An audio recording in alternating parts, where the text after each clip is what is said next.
Պահանջագիր ուղղված գործադիր իշխանությանն այսօր Հոյդա Նիկոլ Աղբալյան ուսանողական միության երիտասարդները բողոքի ակցիա են իրականացրել կառավարության շենքի դիմաց, պահանջելով իշխանություններից կասեցնել էլեկտրաէներգիայի թանկացումը եւ վերահսկողություն իրականացնել Հայաստանի էլեկտրական ցանցեր ղեկավարության ծախսերի նկատմամբ։ Իշխանությունները պարտավոր են կանխել էլեկտրաէներգիայի ապօրինի թանկացումը, որը լինելու է ժողովրդի գրպանի հաշվին։ Հեծի ղեկավարության ճոխությունների համար մենք չենք պատրաստվում վճարել, հայտարարեցին երիտասարդները։ Հեծը զգալի միջոցներ է հատկացնում նաև ներկայացուցչական ծառայությունների համար։ 2013 թվականին այդ նպատակով ծախսվել է 39 միլիոն դրամ, որից միայն 6 միլիոն դրամը ծախսվել է պատվիրակներին նվերներով ապահովելու համար։ Մեկ պատվիրակին մեկ անգամյա նվերը նախատեսվել է $230 համարժեք դրամ։ Նրանք նաև նշեցին, թե եթե տեղի է ունեցել գողություն, ապա դրա համար իրավապահ մարմինները պետք է համապատասխան քայլեր ձեռնարկեն։ Էլեկտրաէներգիայի սակագնի բարձրացումը հավաքվածները համարում են անհիմն եւ պահանջում են, որպեսզի գործադիր իշխանությունը լուր հետևողի դերում չմնա։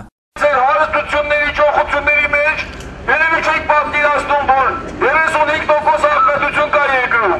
Եվ հոսակի թանկացումը ավելի աղքատացնելու առանց անել աղքատ ժողովրդի։ Բերելու արտագաղթին օրալիքի, որ թույլատնելու պետությունը, ու մենք կառավարելու մի քանի տարի հետո այդ տեպերով շարունակեք։ Ոչ հոսակի թանկացմանը։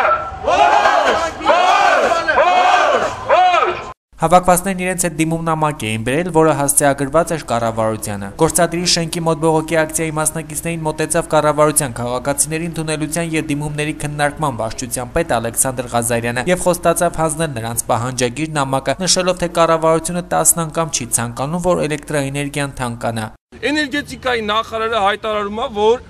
հեծում կան ապօրինություններ, կա գողություն։ Կառավարության խնդիրն է իր անդամի հայտարարության հետքերով պարզել գոյություն ունի դատախազություն, գոյություն ունի իրավապահ համակարգ, որը պետք է զբաղվի խնդիրներով, ոչ թե պարտքերը հեծի փաթաթե մեր վզին։ Համաձայն չեք։ Մենք ինչի պետք է վճարենք հեծի ճոխությունների համար, շատ ներողություն։ Ինչի պետք է վճարենք հեծի ճոխությունների համար։ Վաճառը ասեք։ Լսում, այդ ամենը տեսնում եմ, մենք էլ ենք լսում, մենք էլ այդ ամենը տեղյակ ենք, չէ՞։ Ուրեմն բոլորը ինչքան որ պահանջում եք այս հարցի շուրջ, ինչքան դեմ եք սրա դեմ, տասնապատիկ ավել կառավարությունը չի ցանկանա, որպեսզի էլեկտրոէներգիան թանկանա։ Ոչ մեկը չի ցանկանա, որ էլեկտրոէներգիան թանկանա։ Ես դրա ֆունկցիան չունեմ, դա կա հանրային ծառայությունները, կարգավորող հանձնաժողով։ Ծառայությունները չի պայքարում, ծառայությունները արդյունավետ ուսումնասիրում են։ Նա ուսումնասիրում է, ուսումնասիրությունների արդյունքի հիման վրա կկայացնի որոշում։ Կայացվեց կպայքարեք։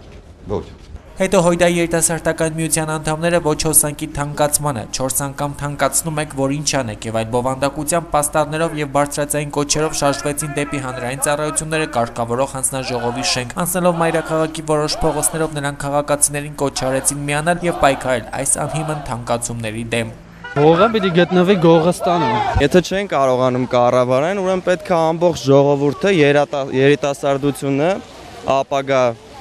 սերունդը այս երկրի համախմբվի ու այդ կառավարությանը ստիպի, որ հրաժարական տա, այսինքն այլևս չկառավարի։ Կառույցից երիտասարդներին մոտեցավ հանձնաժողովի անդամ Արթուր Վարդանյանը, ով խոստացավ վերևներին հանձնել դիմումը։ Իսկ հարցին, թե երբ է ուսումնասիրելու Հայաստանի էլեկտրական ցանցեր ընկերության հայտը հանձնաժողովը, Արթուր Վարդանյանը տվեց կարճ պատասխան, ասելով, թե սահմանված ժամկետում։ Մենք ձեր պահանջներին գրավոր ամեն ինչին կպատասխանենք։ Շնորհակալություն։ Հայտը ուսումնասիրվելու հետ Սահմանված ժամկետներում։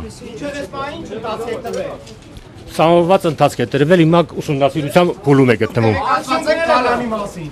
Ակցիան այս կանով Հոյդա Նիկոլ Աղբալյան ուսանողական միության անդամները համարեցին ավարտված, վերջում հայտարարելով, որ իրենք կմիանան նաև մայիսի 27-ին էլեկտրաէներգիայի թանկացման դեմ անցկացվող բողոքի ակցիային։ Հիշեցնենք, որ հեծը դիմել է հանրային ծառայությունները կարգավորող հանձնաժողովին հոսանքի սակագինը շուրջ 40%-ով բարձրացնելու հայտով։ Ուղիղ 1 տարի առաջ եւս ընկերությունը հանդես էր եկել նման հայտով։ Այն ժամանակ էլեկտրաէներգիայի սակագինը բարձրացավ 10%-ով։